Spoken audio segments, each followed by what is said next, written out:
il y a ce qu'on appelle un cold case qui a fait surface. Un cold case, c'est un cas qui n'a pas été résolu par les policiers. Le cas d'un meurtre d'une jeune fille de 17 ans à l'époque, Joanne Dorion, qui a été vue la dernière fois par un chauffeur d'autobus le long de la 9e avenue à Fabreville le 30 juillet de 1977. Et sa famille monte aux barricades pour essayer de trouver le meurtrier. Les membres de la famille ont la conviction que ça pourrait être un tueur en série, parce qu'il y a des meurtres à peu près similaires qui sont produits à la même époque. Alors on va essayer de comprendre comment ça aurait pu se passer et pourquoi ils ont décidé, 38 ans après, de parler de ça. Alors avec moi, Colette Dorion et Lise Dorion et Michel Dorion également, qui sont frères et sœurs de la victime, Joanne Dorion. Bonsoir à vous trois. Bonsoir. Alors, avant de parler des motivations, des tenants et aboutissants, parlez-moi de ce qui s'est passé il y a 38 ans. Qu'est-ce qui s'est passé? Joanne travaillait à l'hôpital du Sacré-Cœur à Montréal. Elle faisait le chiffre de 4 à minuit. C'est qu'elle, c'est sûr que quand elle quittait à minuit, elle prenait le dernier l'autobus qui était vers minuit 5 de son travail. Elle débarquait à l'arrêt vers minuit 30 environ. C'est sûr que c'est arrivé à quelques reprises qu'on allait la chercher, on allait la retrouver à l'arrêt d'autobus parce que c'était la nuit, là, puis elle avait environ 1 kilomètre à marcher pour se rendre jusqu'à la maison. Mais ce soir-là, on n'y a pas été. Ça a donné ce soir-là qu'on n'y a pas été. Et puis, elle a été enlevée et on l'a retrouvée environ 12 jours plus tard, assassinée. 12 jours plus tard? 12 jours plus tard, oui. Et loin de l'endroit où elle aurait dû être? Non, elle était à peu près comme 5-6 rues de la maison. Là. Ah oui? Oui, sur le bord de l'eau, dans un boisé près de l'eau. OK. Oui. Et donc, ça avait été médiatisé beaucoup à l'époque? Oui, énormément. C'est sûr qu'au début, ça a été à la télévision, les journaux. À l'époque, il y avait M. Claude Poirier qui avait pris beaucoup à cœur cette information. Et puis, ça a été très médiatisé dans les journaux et à la télévision. Là. Alors, est-ce qu'au cours des années, on a eu des idées ou des hypothèses quant à un tueur éventuel? Nous, à l'époque, ils nous avaient dit qu'il y avait eu des suspects interrogés. Ben, on n'a jamais su vraiment. Le dénouement, ça a comme tombé à l'eau. Ils ont dit que il n'y avait pas de preuves, c'était pas ça. On n'a jamais su vraiment les vraies réponses. Là. Et donc, dans la famille, ça devait être assez pénible toutes ces années-là? Oui, c'était très pénible. Comme j'ai déjà dit auparavant à d'autres personnes, ceux qui ont la même situation que nous vont comprendre, notre deuil est toujours pas fini. Ah ben ouais. On a jamais trouvé qui a fait ça, et pourquoi, ou ainsi de suite. Puis c'était un gros pot qu'on fait toute notre vie. À tous les jours, on y pense. Puis souvent, on s'en parle.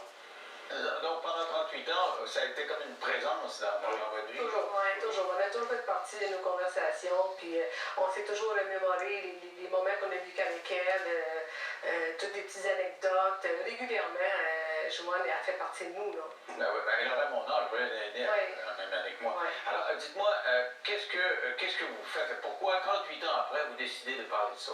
Mais je vous dirais que c'est pas la première fois qu'on essaie d'en parler. Moi, à 2 reprises dans les années passées, j'ai fait des demandes pour que son dossier soit parlé à la télévision. Mais les 2 autres fois, ça fonctionnait pas. Il y a une fois, ça a été le programme Dossier Mystère, que finalement il a été retiré de l'écran, avec qu'on a décidé de ne pas passer le dossier de Joanne. Et une autre fois, c'était une émission aussi avec M. Poirier. C'était, si je me trompe, qui a tué, mais ça, on avait été accepté encore là, mais là, la police n'a pas voulu collaborer, fait qu'on a décidé de ne pas faire. Ah ouais? Non, c'est ça. Qu'est-ce que vous faisiez de voir que la police ne voulait pas collaborer?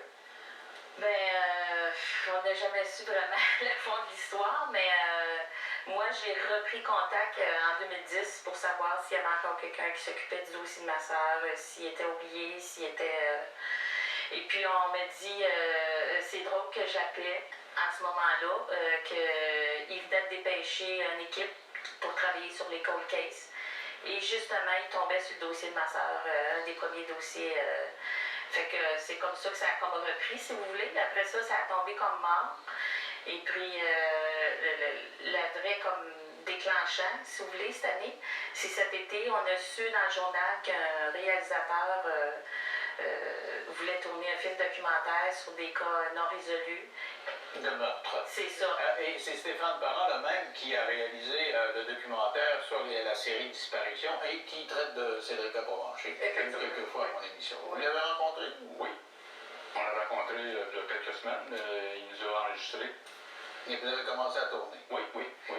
Et déjà, de ce que j'ai compris, ça a comme donné des résultats. Il y a des policiers qui ont levé la main. J'ai vu qu'il y avait un policier qui ferait un lien entre le corps de votre sœur et un éventuel meurtrier parce que le frère de celui qui a trouvé le corps est en amour avec votre sœur. Oui, c'est sûr que c'est des oui-dire pour l'instant. Là, on ne sait pas, on ne peut pas avancer quelque chose de définitif. C'est des oui-dire qu'on a eu. Fait que c'est sûr que ça, c'est des choses qui est à vérifier. Puis ça, c'est auprès des corps policiers. C'est à eux à voir ça. Alors, parlez-moi du tueur en série, parce qu'on dit que ça doit être l'œuvre d'un tueur en série. Pourquoi on dit ça? Il y a eu des meurtres similaires dans ce temps-là? Oui, c'était. Il y a beaucoup de choses similaires trouvées dans le boisé. Retirer des chemins, beaucoup dans c'est ça, les boisés, les autres femmes. Et puis, c'est sûr que nous, notre sœur, ils nous ont jamais dit vraiment, parce que dans les cas qu'ils l'ont trouvé, c'était vraiment avancé. Ils appellent ça putréfaction. Ouais, putréfaction, oui. Mais c'est tous des cas, c'est ça, violenté, la plupart c'est étranglé. Fait que c'est ça, c'est tout similaire. On sait que votre soeur a été étranglée? Non, c'est pas par rapport à... Elle a été poignardée, on sait qu'elle a été poignardée à plusieurs reprises. Mais ils disent aussi probablement sauvagement abattu. Mais là, ils ne peuvent pas déterminer si elle a été violée à cause de son état de putréfaction du corps. Fait que ça, ils n'ont pas pu déterminer s'il y a eu viol. Mais c'est ça, c'est sûr qu'avec la collaboration de M. Parent, c'est là qu'on a su aussi beaucoup plus par rapport justement à des cas similaires à elle.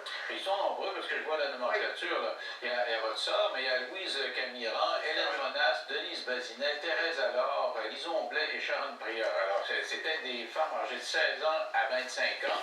De même âge. Tuées de façon similaire dans les années 70, à peu près la même période, puis tout le même âge. Oui. Puis ils étaient dans le même domaine. Les mêmes circonstances. Ah, dans le même domaine, dans quel que faisait. Dans le domaine médical. Tout le monde dans le domaine médical. Oui. Ah, quand même. Plus ou moins... Mais c'était pas dans les mêmes régions, quand même. J'ai vu que c'était des... Non, Mais il y en avait Sainte-Dorothée, Terrebonne, il y en avait quand même, c'était comme peut-être pas très loin non plus. Là. Et est-ce que les policiers vous ont fait des commentaires sur la possibilité d'un tueur en série? Non. Non, pas vraiment. Eux, c'est ceux qui sont très à l'heure de commentaires. Ils nous disent pas grand-chose. On n'en sait pas trop. C'est ceux qui nous disent qu'ils font beaucoup d'interrogations, ils font beaucoup de vérifications, mais on n'a pas aucune réponse valide pour... Ils disent tout le temps, excuse de l'interrompre, ils disent tout le temps, ça va nuire à l'enquête si vous faites ci, si vous faites ça, ou si vous dites ci, si vous dites... En 8 ans, peut-être. Là, je pense que le nuisage d'enquête, ça vient d'excuse bidon, excusez-moi, là, mais... Oui, je comprends. Est-ce que vous sentez que ça les dérange, là, que vous vouliez remettre ça sur la personne? Sûrement. Ah ouais? Oui, définitivement, c'est sûr. C'est sûr qu'au début, on a hésité à cause de ça, parce qu'on ne veut pas mettre les policiers à dos, puis c'est sûr qu'il faut quand même regarder le travail qu'ils ont fait. Ils ont fait quand même beaucoup de travail, mais moi, j'ai comme l'impression que là, à un moment donné, c'est communauté, puis là, je te m'appelle tout le temps pour eux. C'est trop loin, puis c'est pas aussi important, mais je m'excuse, moi, ma soeur est importante pour moi. Puis je me dis, elle fait partie de notre vie pendant 17 ans. Puis c'est pas vrai qu'on va l'oublier, qu'on va comme si elle n'a pas existé. Vous vous sentez comme les mères que j'ai reçues de jeunes filles qui ont été enlevées, qui sont portées disparues, dont on n'a pas retrouvé le corps. Et j'ai reçu la famille, mon âge d'ailleurs. Et donc, vous vous sentez comme eux, c'est-à-dire que vous sentez un devoir de mémoire. Mais oui, il faut définitivement, c'est sûr, définitivement. Oui, moi je veux pas qu'on l'oublie, puis moi j'ai commencé à écrire, j'ai écrit un livre en sa mémoire, puis c'est sûr que j'espère qu'il va être publié parce que je veux pas qu'on l'oublie. Ouais. Je veux que pour nos enfants, je veux que nos enfants ils soient au courant de tout ce qui s'est passé, comment elle a fait partie de notre vie, comment elle était importante dans notre vie, puis je veux pas qu'on l'oublie. Parce que vous étiez jeune à ce moment-là, vous là. Moi j'avais 16 ans. Ouais. Et vous? 12 ans. Et 21 ans. OK. Mais donc, se faire donner ces détails-là, ta soeur qui a retrouvé dans cet état de putréfaction, on dit qu'elle a été battue, qu'elle a été poignardée, santé, etc., ça doit être assez traumatisant. Avez-vous eu un choc post-traumatique, je sais pas quoi, là, après? Ben, c'est sûr qu'on a suivi plusieurs thérapies, là, chacun notre tour, là, définitivement. C'est pas quelque chose que tu oublies du jour au lendemain. Puis le fait qu'on n'a pas été la chercher ce soir-là, ben, la culpabilité, elle a rentré énormément. Là. Oui. J'aurais donc dû. Oui. Ah oui. Pourquoi il n'a pas été? Parce que moi, j'étais en vacances de l'armée, je m'en allais en transfert de Edmonton à l'Arles, en Europe. Puis j'étais ici en vacances, tout ça, puis c'est arrivé pendant que j'étais en vacances. Mais là, il fallait que je m'en aille en Allemagne. Puis ça faisait 2 jours que j'étais arrivé en Allemagne, que j'ai reçu le téléphone de la police comme quoi qu'il y avait trouvé le corps de ma soeur. Ah, ouais, bon. Là, moi, j'étais dans le corps, le quartier général du bataillon Royal Menuisier Musulman. J'ai éclaté en larmes de là, puis j'ai été voir mon colonel pour pouvoir aller chez nous au funérailles, puis ils m'ont voulu m'envoyer. Ah non? Non. Ils m'ont dit que c'était une frère, une soeur, c'est pas tes parents directs, c'est ta femme, tes enfants, tes parents. Et 38 ans après, est-ce que vous avez encore des séquelles? Ben, c'est sûr que ça m'arrive à l'occasion que ça va remonter beaucoup d'émotions, mais on est comme plus équipés qu'on l'était. Parce que vous avez une thérapie, c'est ce que... C'est ça. On est en paix maintenant. Okay. Mais C'est c'est sûr qu'à 16 ans, tu perds ta soeur dans ces circonstances-là. Oui. Puis ils disent que c'est pas c'est sûr que c'est pas le père ou la mère, mais c'est ton frère ou ta soeur. Oui. C'était vraiment de la famille. Surtout moi, c'est moi qui Ouais. reste malheureux père, parce que depuis que j'ai l'âge de 12 ans, que je travaillais pour mettre de manger sur la table chez nous tout de suite, puis c'était comme moi. Je vois le beau petit frère. Ben, je vous souhaite bonne chance. Tenez-nous au courant. Là. Je sais que Stéphane Parent fait un job assez solide dans tous les dossiers. Oui, on le remercie beaucoup. Oui, on le remercie. Oui. Merci à vous trois. Restez là au retour. De jeunes hommes ont été enlevés. En fait, ils sont enlevés la vie. Vous avez vu ça